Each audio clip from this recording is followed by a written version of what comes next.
Hi friends, it's Sarah from Ruffles and Rainboots, and I'm going to show you a multi-layer shelf sitter and give you a couple tips if you want to decorate these or even build these on your own. So I have created this file. I will link it down below and you can see how it's constructed in this video in case you want to try. So this is what it looks like fully constructed, but you can also use individual pieces and create layers on top. So I'm just going to say if you get it from me, you will get the XCS file in addition to the EPS, DXF, SVG, all of those. All right, so we're just going to open up that file and I want to show you how to set this up. So as you can see, this is almost 12 inches. It's in the original canvas over here. So how I set it up is I select everything in the original canvas or in the smallest you can go. So I always size things down to see the smallest you could go successfully. And I always set up the files like this in case you want to do individual layers at all. So I'm going to go back to this original file, and to make the larger one, I'm just going to select everything in the layers panel. So you can see here's all of the layers that we have here. I'm going to select everything by Command or Control A, and then I'm going to turn it all off, meaning I took the output to off. Then I'm going to put in my settings for everything because it's all still selected. So you can use predefined or you can type them in. And everything in that file is now ready to go. So if I want to just cut the first layer, I'm going to turn the first layer on. I'm going to go in and put my thickness in. Mine is 3 mil basswood. And then I would just process like normal, right? Because we've already put our settings in and everything. So after this first layer is processed, all I have to do is select that, and you can select it over here or click on it. We're just going to turn that off. And then you go back to the layers panel and you're going to select that and turn it on. And then you're going to be doing that as many times as you want. If you're doing the smaller set, you can fit 4 of these to a page. So again, you can come in here and do your settings for everything all at once. Always be sure to save your file before you process and after. So here they all are, all cut from basswood plywood 3 millimeter. And I'm going to give you a tip on quote painting.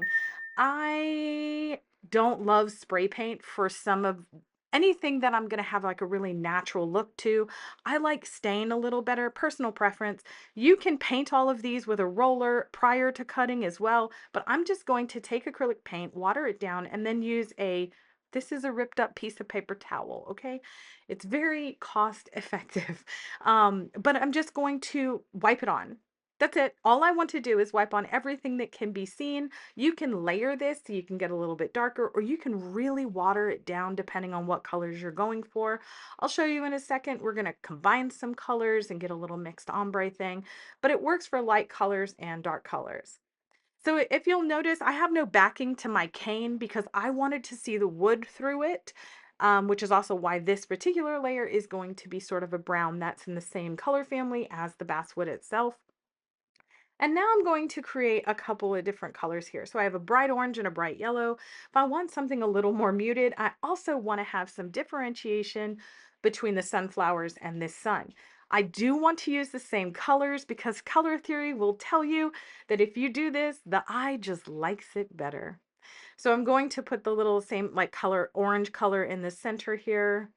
And again, you can layer it for a little dark effect, and then the little lighter yellow on the outside and then blend them out. That's it. And look at this. All the layers are done. Like you've just quote painted everything. Absolutely go ahead and seal it. I prefer a spray seal because I'm lazy. And I get this one on Amazon. So you can also paint the backing if you would like. Again, I wanted that wood to show through, so that is my personal preference. All right, so you can see here, I'm just stacking up the layers so you can make sure to assemble them. I'm gonna give you a tip about assembly. After I tell you, you can actually stain this top layer, which would look really nice.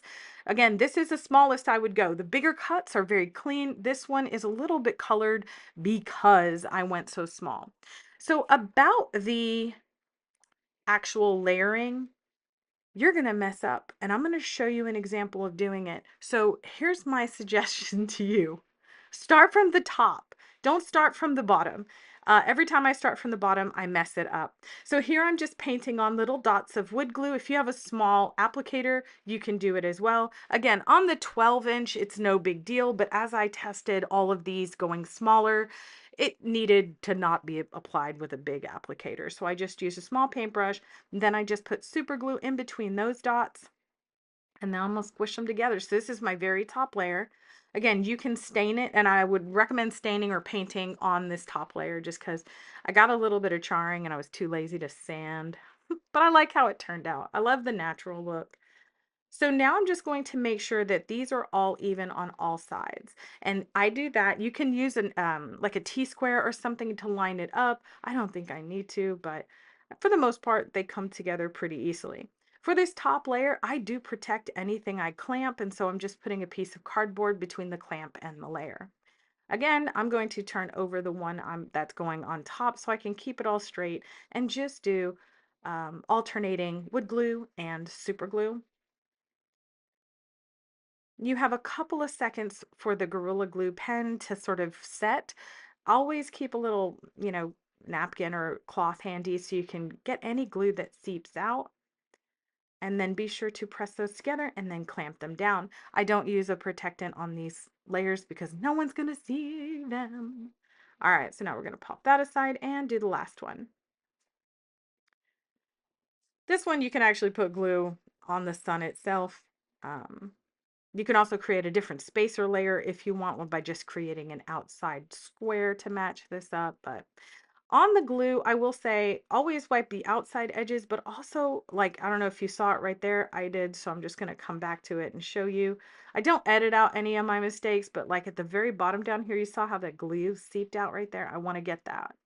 All right, and you can always sand this later in case you missed any glue. Don't worry about it. A hot glue gun, or what do you call it? Heat gun will also help you get some of that. All right, so again, now I'm gonna layer it the other way just to make sure I put the top one over here on the left and put that on the same exact way as I did before. Pretty easy, right? I love these shelf sitters. I like them at about 6.5 to 8 inches for actual shelf sitters, and I like them at 12 inches for wall hangings. Now, for the wall hanging, I will add like a keyhole back if I don't want to add on a 3M hanger or anything on the back. So just keep that in mind. You can always add a second back layer, cut a keyhole in it, and then use that as your nail, like the hook thing for your nail. All right, so I'm just, again, anytime I'm clamping the top layer, I am going to protect it just so I don't get creases. And by the way, that absolutely does happen, especially with the softer woods. All right, so here is the last one. I just want to make sure that you guys see every step of the way so that in case you're confused, you can ask questions. I was really confused when I started designing these and just keeping everything together. I did not design this inside of XCS. I actually put it in Illustrator, or developed it in Illustrator and then put it into XCS. So if you are going to design these in XCS, uh, maybe export it as an SVG and clean up those nodes, because I think with the number of nodes XCS has, it's going to be a pretty long cut if you aren't able to sort of simplify your nodes. All right, so that is the last little bit here of this one. I am clamping it all around the outside edges, especially over any of the big sections like those, and like the inserts of the sunflowers or whatever. I leave those off because again, there's nothing behind those inserts. So we want to make sure we have something. So here is one file that I created and I have to redo because look, I put the leaves on backwards. That second layer is on backwards. So I just wanted to show you, it still happens to even the people who design the file, we get it wrong. So come up with a system that works for you when assembling. That is it for me today. I hope you enjoyed the project. I really hope you try it. I will put the link to my file down below, and I'd love to hear from you in the comments. Have you ever tried one of these multi-layer shelf sitters? As always, thanks for watching. I appreciate you being here. Subscribe for more crafty fun.